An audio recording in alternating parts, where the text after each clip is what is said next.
Versión Radio. Bienvenidos a Versión Radio.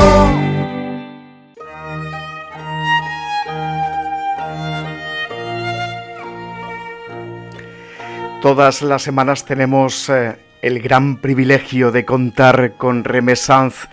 Con ella, durante las últimas semanas, hemos hablado de la Basílica de Santa María, nos ha hecho de guía por el interior de la Basílica de Santa María. Hemos descubierto la Basílica de Santa María en los últimos 3 capítulos de una serie dedicada precisamente a este templo de gran devoción en Elche.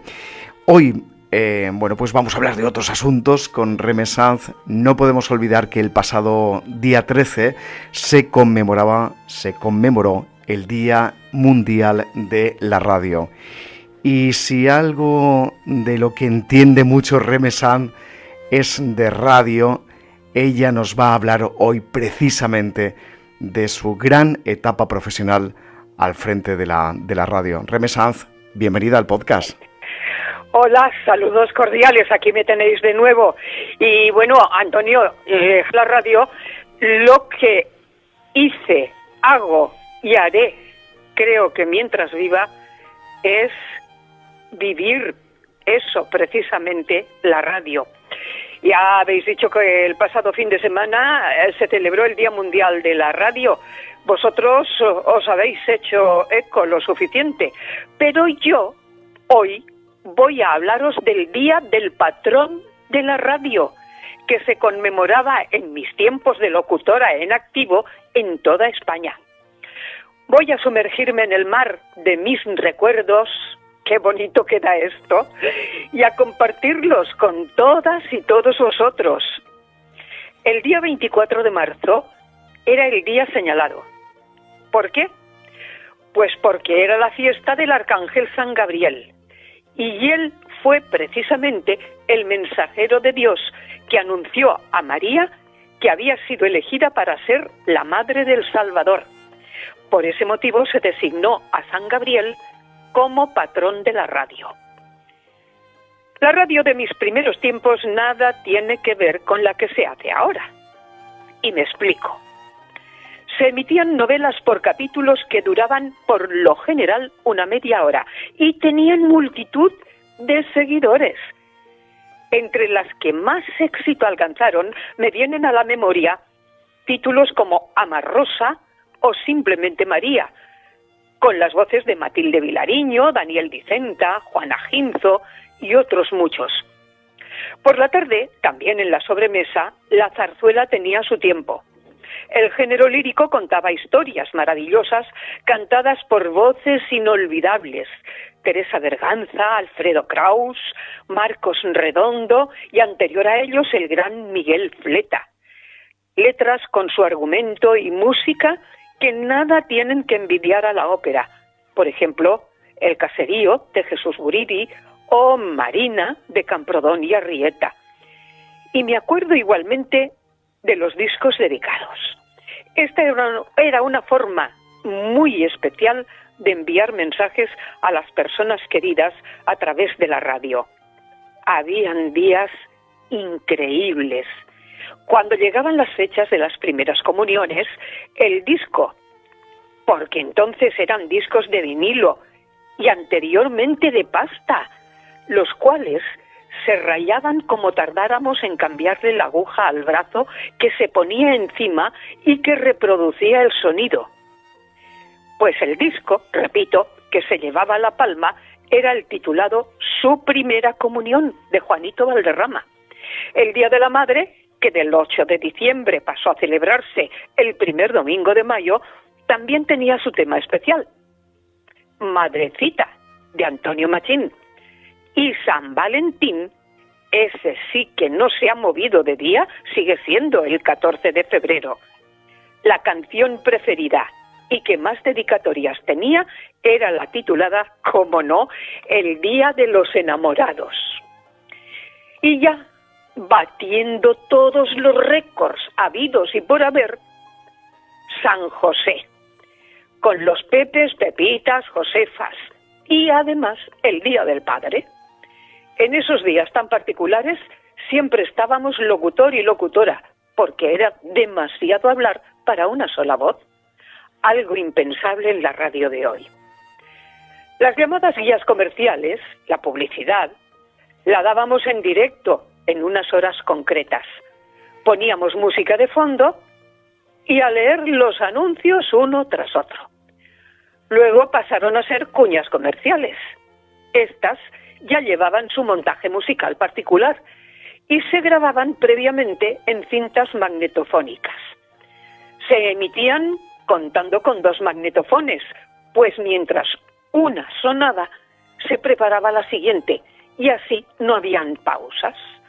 Claro que cuando en campañas concretas se incrementaba la publicidad, el compañero en control iba lo que se dice loco, hasta que llegaron los cartuchos y las cartucheras, y ya se ponían con más tranquilidad. La mañana estaba dedicada al mundo del trabajo. Las fábricas, que eran muchas, los talleres de todo tipo, los establecimientos, las aparadoras en casa, todos estaban conectados a la radio mientras trabajaran, sin olvidarnos de las amas de casa. Los oyentes mandaban cartas para pedir su música preferida y enviar con ella mensajes a seres queridos, amigos, compañeros de trabajo. Guardo un recuerdo imborrable de aquellos tiempos. Como imborrable es el recuerdo de los compañeros y compañeras que ya se han ido, a los que quiero desde aquí rendir mi pequeño homenaje. Paco Alcaraz, María Rosa Martínez, Francisco Maruenda, Pedro Fuentes, Pepe Sáez, Roque Candel, Paco Fernández, Joaquín Romero, Antoñita Cobes, Antonio Jiménez, Miguel Ángel Navarro, Vicente Pascual, compañeros de los primeros tiempos a los que no olvidaré jamás. Pero volviendo a la programación, tengo que deciros que las noticias llegaban a las 2:30 de la tarde, hora en la que conectábamos con Radio Nacional de España hasta las 3. Noticias de carácter nacional e internacional. Y a las 10 de la noche, las locales, con un resumen de lo ocurrido a lo largo del día en la ciudad. Hablando de conexiones, conectábamos también con Radio Nacional de España a las 12 del mediodía para rezar el Ángelus. Y puestos a rezar, por la tarde a las 7 venía un sacerdote, don Jesús, y rezaba todos los días el rosario.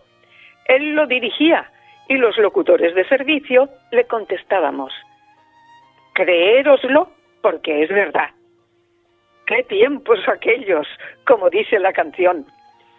Recuerdo que cuando llegaba la Semana Santa, desde el mismo Lunes Santo, se empezaba a poner música selecta, que sustituía a las canciones desenfadadas y alegres de siempre. Y obras como El Mesías de Händel, Quo Vadis. Se puede decir que se desempolvaban las grandes obras maestras que no se solían poner de ordinario.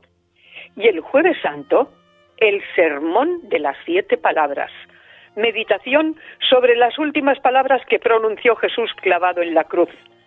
Y a las 3 de la tarde se cerraba la emisión, en señal de respeto, hasta el sábado por la mañana, porque entonces era sábado de gloria y Jesús había resucitado. Y vuelvo al principio. Os acabo de decir que se suspendía la emisión el Viernes Santo y asimismo dejábamos de emitir el día del patrón de la radio hasta bien entrada la tarde. Era un día grande para todos nosotros. Se celebraba con una comida en un restaurante muy conocido de Santa Pola durante algunos años. En otras ocasiones fuimos a Cabo Roig, a Fortuna, visitando sus famosos baños. Nos desplazábamos en un autocar y aún tengo en la memoria un año en el que al pasar por la glorieta, el público que allí estaba nos saludó con mucho entusiasmo y nosotros desde las ventanillas correspondiendo al saludo con gran alegría. Era un día de convivencia extraordinario para todos los que hacíamos la radio y, por supuesto, que muy digno de agradecer. El último año que lo celebramos así fue en 1971. Recuerdo la fecha porque yo no fui. Era el día 24 de marzo y una de mis hijas nació el 26. Así que me fue imposible asistir. Ya os podéis imaginar por qué. Teníamos unos radioyentes extraordinarios. Aún hoy en día me paran para decirme lo bien que lo pasaban escuchando la radio. Su participación al principio era por carta y más tarde con tarjetas postales. Las recibíamos por cientos. Después se impusieron las llamadas telefónicas, lo que suponía un contacto más directo. Y en determinados programas se producía una tras otra. Sobre todo sucedía en la campaña de Navidad, dedicada al asilo y la casita de reposo. Disponíamos de 2 líneas y sin comprobar quién era, entraban en directo. ¿Y sabéis qué me sucedió un día? Pues una vez, al dar paso a una llamada, dije: Navidad en la radio, ¿qué desea aportar para la casita? Se hizo un breve silencio que a mí me pareció un siglo y escuché: 2 kilos de azúcar y una caja de galletas. Mi sorpresa fue mayúscula. Era la voz de mi hija. Cuando llegué a casa me dijo que me había llamado para preguntarme qué programa tenía que poner en la lavadora. Os aseguro que aún me río hoy cuando lo recuerdo. Eso sí, llevé los 2 kilos de azúcar y el paquete de galletas. No os engaño si os digo que se recogían cientos de kilos de legumbres y litros de leche, entre otros muchos artículos, durante 2 semanas, una para el asilo y otra para la casita de reposo, que acogía a niñas de familias humildes y algunas con serios problemas de integración. Y llegó un momento en que con la irrupción de la democracia la información se impuso, la radio cambió y nuestra forma de trabajar también. Por eso me alegra estar estos breves minutos cada semana con todas y todos vosotros, porque Antonio y Javier, además de informar, tienen la cercanía de aquel entonces en este invento que ellos llaman versión radio. Chicos, que os dure mucho. Yo estaré aquí mientras pueda y vosotros queráis, pero de momento, hasta el próximo día, si Dios quiere. Muchísimas gracias, Reme. Nos gusta descubrir muchas cosas cada semana contigo. Pero el programa de hoy, este podcast que has dedicado a la historia de la radio, esa radio que tú has vivido, nos ha emocionado. Nos ha emocionado y nos sumamos al recuerdo de compañeros y compañeras que ya no están.